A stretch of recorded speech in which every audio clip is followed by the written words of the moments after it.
And so the message I have today is that for many of the challenges you face, it's really about people. It's about leadership outlook and behavior. It's about the culture that you create at the organization. It's about the relationships that you make and the power of human ingenuity.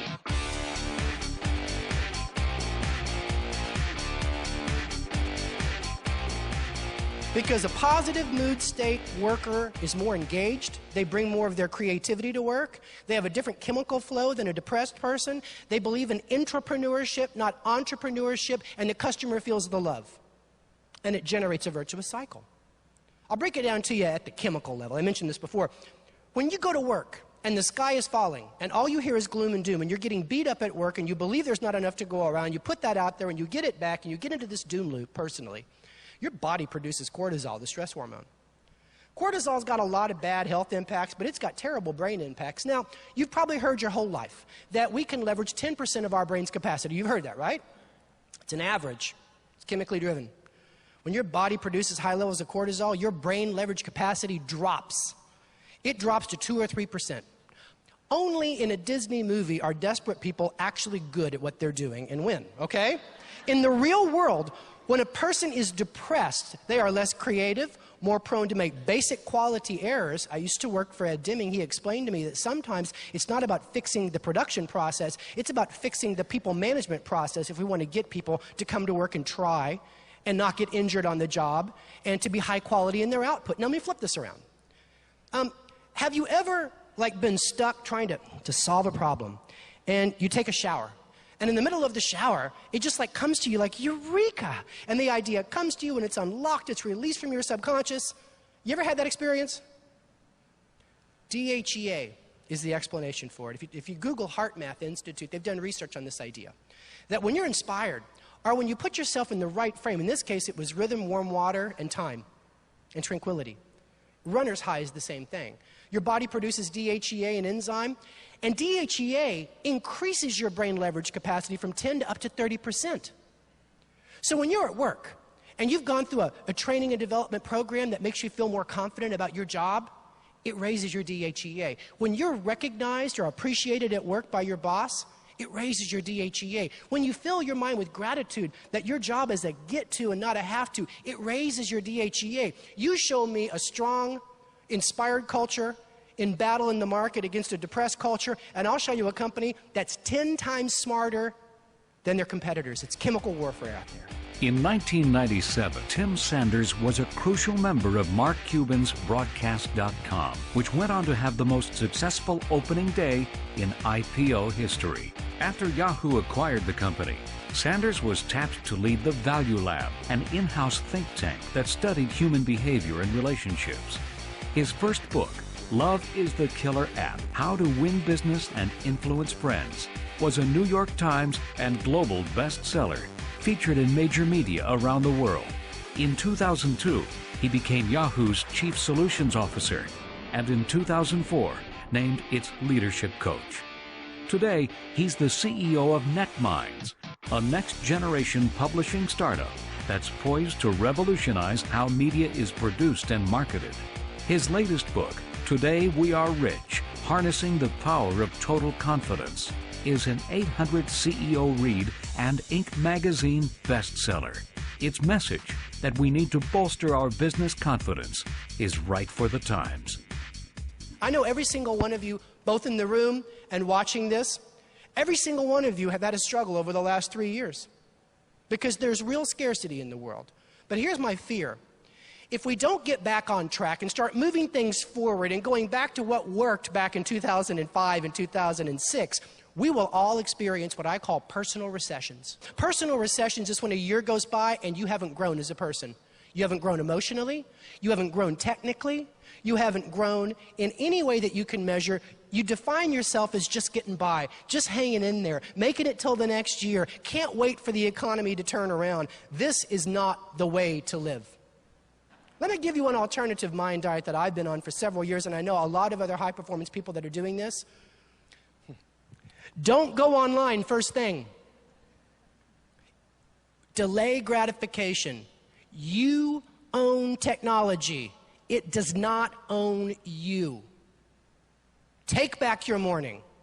I don't go online for the first 45 minutes. Don't do it.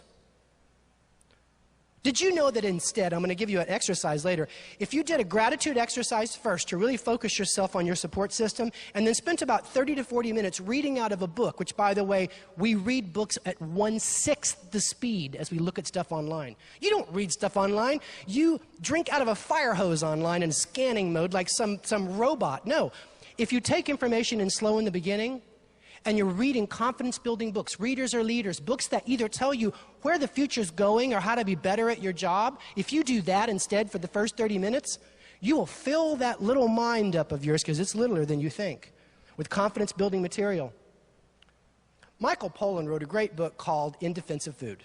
And he was talking about the problem with steak in our culture. And he said there's nothing wrong with red meat, it's the portion size. He said the steaks are so big they push the vegetables off the plate, and it caused me to think about our mind. You know, we have two basic flaws. We think that we have 2 gigs of RAM, and we think we can do 3 things at once like our kids. You can't do it. Your mind doesn't have infinite RAM. You've got a little mind, the conscious mind. It's built for speed, not for storage, okay? And you've got a huge subconscious that remembers everything you've ever done, and it coughs things up to you sometimes when it's on the tip of your tongue, unless you Google it, right? I want you to think of your mind as a 1999 old school laptop with about 80 megs of RAM, right? You're in 3 applications and it's just buffering all the time. That's your mind, the average person. Okay? Listen, this is not a bad thing. This is a good thing. That means you can stuff it full of something and eliminate room to store other things, or as Dr. Norman Vincent Peale said, if you can worry, you can dream. So I challenge you every day to spend the first 45 minutes loading either confidence-building material or slow food into your head and approach your day with a sense of confidence. Now, you may need to go to bed earlier and get up earlier, but you will learn very quickly that life goes on. And then when you stop checking your email first thing out of bed and stop exposing yourself to the randomness of the World Wide Web, you're going to immediately feel a sense of peace. Tim Sanders is a trusted advisor to leading corporations and trade associations on how to build and maintain internal and external relationships. Prior to his keynotes, Sanders interviews your event stakeholders and combines his findings with research to craft a one-of-a-kind talk packed with relevant advice for your audience. He taps his exhaustive inventory of case studies to illustrate his takeaways. Time magazine featured his keynote prep style, calling it public consulting. Here's a clip where Tim customized his relationship keynote for members of the Association for Career and Technical Educators. Emotional intelligence, of course, is your ability to maintain and control your emotions, as well as to properly decode and connect with the emotions of other people. What we've learned, though, is that it takes 2 things to be great at dealing with people. It takes a high level of emotional intelligence, but more importantly, it takes generosity. It takes the burning desire to give to other people. When you put emotional intelligence together with generosity, you've got people skills. And you create something they call in the research relationship masters. Because relationships are important. Relationships aren't just important to you, they're important to your students. In their career, they cannot be successful if they don't have relationship skills. A Yale study found out that over the course of 10 years, a relationship master will sell 40% more than an equally educated, equally experienced salesperson. Not because it's a popularity contest out in the market, but because the customer will give her better information because she wants her to succeed. We've learned that teachers that form relationships with students that are deep and mutually respect-based will generate more academic performance. That's the Emporia State College research, as well as University of Texas 1974 study learned that the teacher will receive performance from the student with a relationship because the student will want the teacher to succeed. And for parents in the room, you know what I'm talking about. If you want to see true change happen in the lives of your audience, if you want powerful storytelling combined with a highly customized takeaway value, Tim Sanders will deliver, as he has for organizations around the world. He's one of the top-rated speakers on the lecture circuit due to his focus on takeaway value and moving his audiences to action. Elmer Letterman is considered one of the greatest networkers in the history of Manhattan.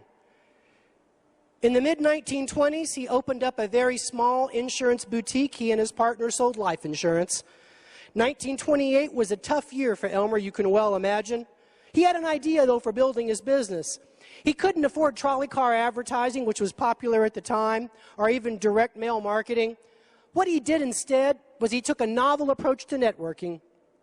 Every Friday, he would organize a networking lunch at the Manhattan Four Seasons. So he'd take 3 people that he'd prospect for all week that he thought should meet, and they would be his lunch partners. So, for example, what's your name, sir? Brian. Brian is a chef. Elmer's known him for a long time. Brian lost his job because the restaurant on Broadway closed down, but you got an idea for your own restaurant, and you got a burning passion to open it, so he's going to invite you. Sir, what's your name? Ryan?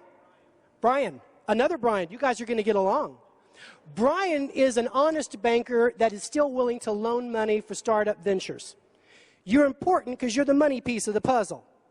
Finally, sir in the red, your name? Who? Rick. Rick is a construction executive around town with a fantastic reputation for building things on time and on budget with a great aesthetic. You're the missing piece of the puzzle. We now have the concept, we have the funding, and we have the execution, and that's lunch for Elmer Letterman. And he starts the conversation lending mutual credibility, provoking a conversation about an opportunity, and at 12:45 he pays the bill and leaves. And he never brings brochures to the meetings. Never sold a thing during those meetings. Rick, if you looked at him and said, you know, I've been thinking about buying life insurance, he'd say, I'm not here to sell you anything. You could talk to my partner next week. I'm here because the 3 of you should meet.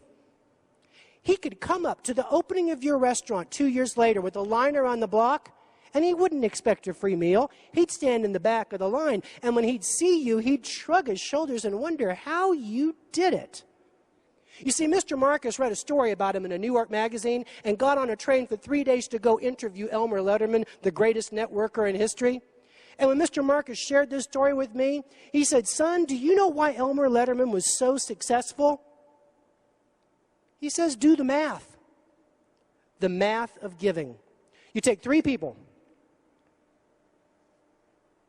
and you put them together and you get out of the way and you give with no expectation.